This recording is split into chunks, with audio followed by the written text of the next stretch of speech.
MD Prepper here, doing a comparison video of three excellent little single stack 9s, pocket pistols. We've got the Kahr CM9, the Kel-Tec PF9, and the Ruger LC9. These first two are mine.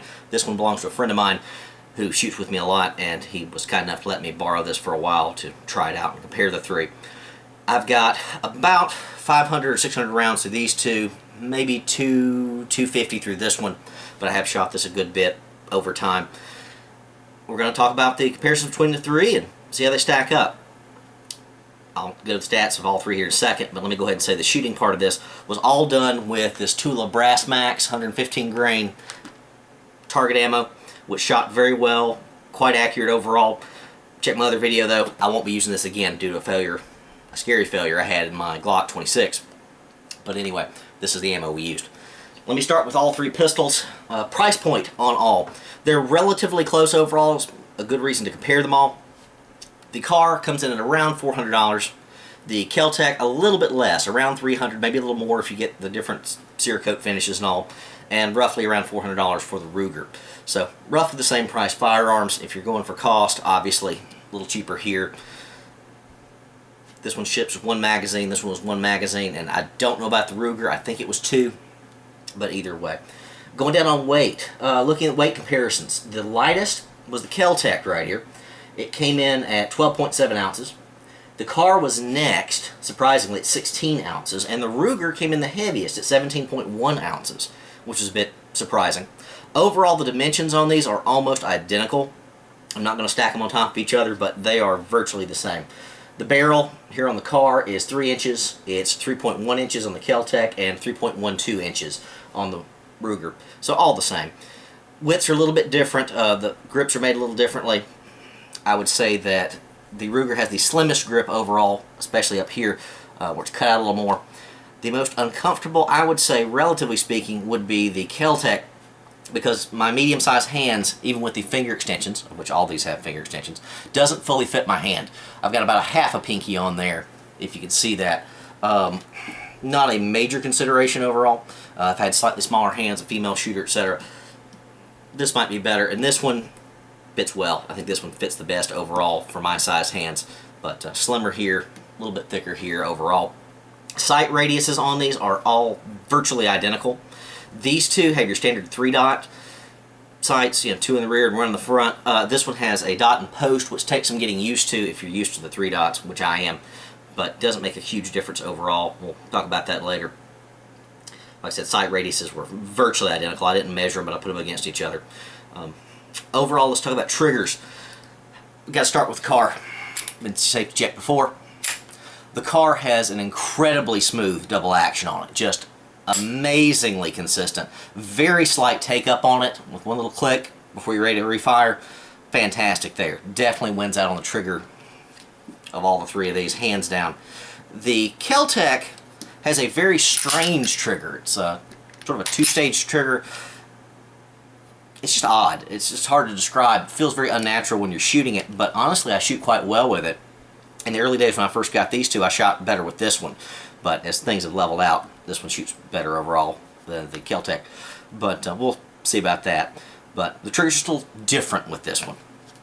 Not a problem. Now, the Ruger I was very surprised with, very disappointed in, quite frankly, has a very long trigger take up. Very mushy, I think. Kind of surprises you when it goes off, almost. Both the Kel-Tec and the Ruger, there's a 2-click action feel when you're letting off the trigger for the reset. Very similar in both. It was a little bit easier to shoot this one, on the second click. This one a little harder. I had a few times when I pulled the trigger and it didn't go off because I needed 2 clicks. This was a lot easier to shoot as far as the reset on the trigger. Initial firing of the on a loaded magazine with one in the chamber, I think this was probably the winner overall. This one coming in a slight second, and this one a distant third, which we'll see here in the ammo comparisons. Capacity, slightly different.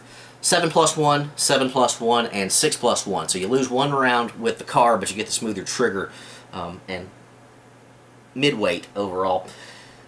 Not a huge difference, in my opinion. The way I did the shooting comparison with these three, So I fired 15 rounds through each because I figured 15 rounds was effectively your standard loadout.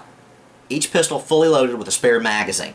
That would be 15, 15, and you'd lose 2 here, so 13. But just for comparison, just all things being equal, I fired 15 rounds through each. And the way I did it was I fired 5 rounds per magazine out of each. So 3 times. So 3 rounds, 3 mags, 3 mags, 3 mags. And you say, why didn't I just fire the full magazines? Well, I wanted to see how the initial trigger pulls went, and that made a huge difference overall, which you're going to see here in a minute. Let me go ahead and show you things. For accuracy, the winner on the accuracy is hands down the Kahr. I ran this several times. These little Dirty Bird targets, the smaller targets, are easier to show on the video than your full-size silhouettes. And this is center mass. This is what you're concerned about anyway. Overall, all 15 rounds hit within the overall center mass. You can see here we had 1 flyer down there. In all honesty, that was me. I knew that as soon as I pulled the trigger, that was a flyer. So that's a very tight group there for the Kahr.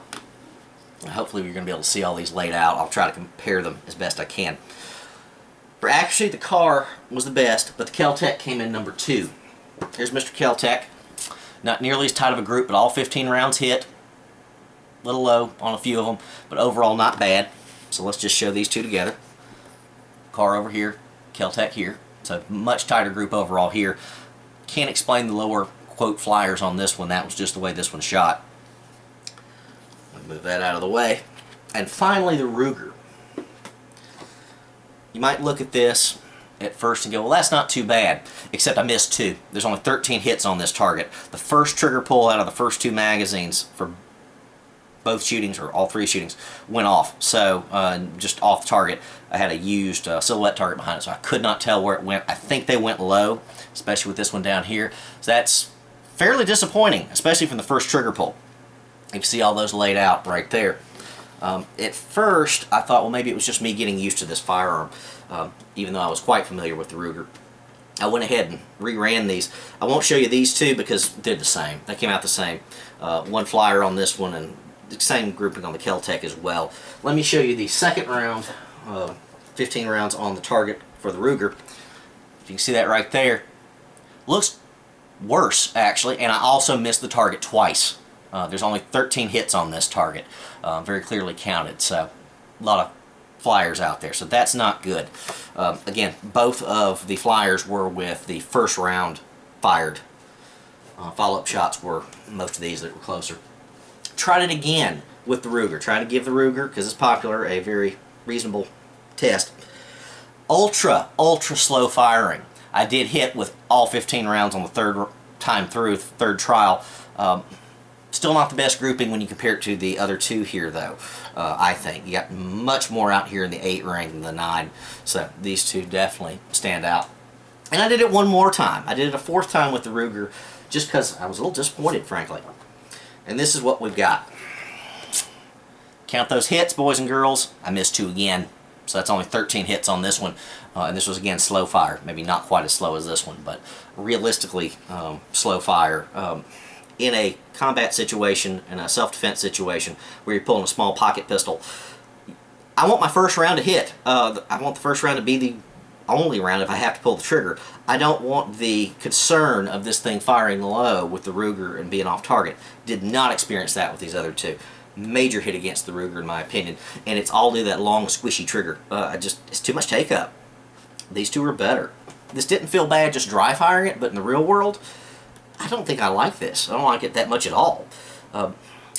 As far as accessories and upgrades of these guns, there's virtually nothing to do with the Kahr other than the extension on the pinky grip on the mag. There are some high-vis sights and whatnot that you can replace. There's no accessory rail, anything like that. This is what you get. For the KelTec, you do have an accessory rail up front, which I don't see much reason for an accessory rail for a pocket 9mm and single stack. I think that's excessive weight and just one more thing to fiddle with, but it's there. The sights on the rear are somewhat adjustable. I believe you can get extra replacement sights for those, don't know.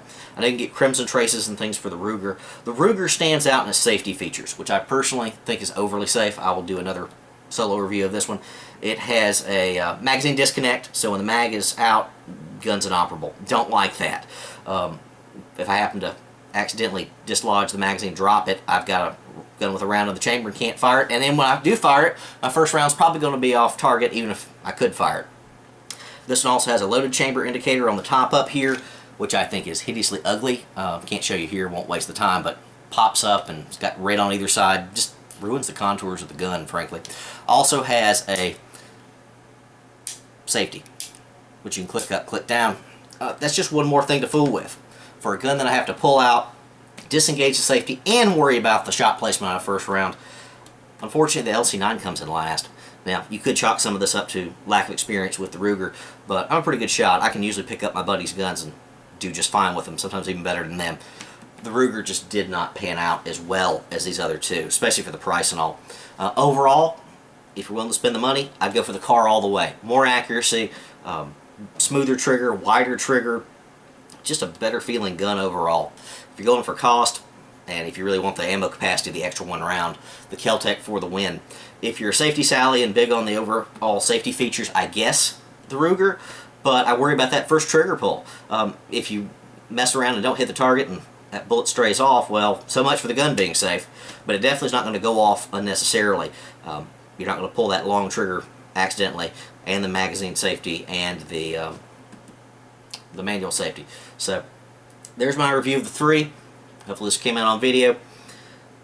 Overall, the win goes with the Kahr, hands down. And I'm sure that Kahr PM9 with the match grade barrel would do even better. So overall, I'm still impressed because this is my standard carry gun.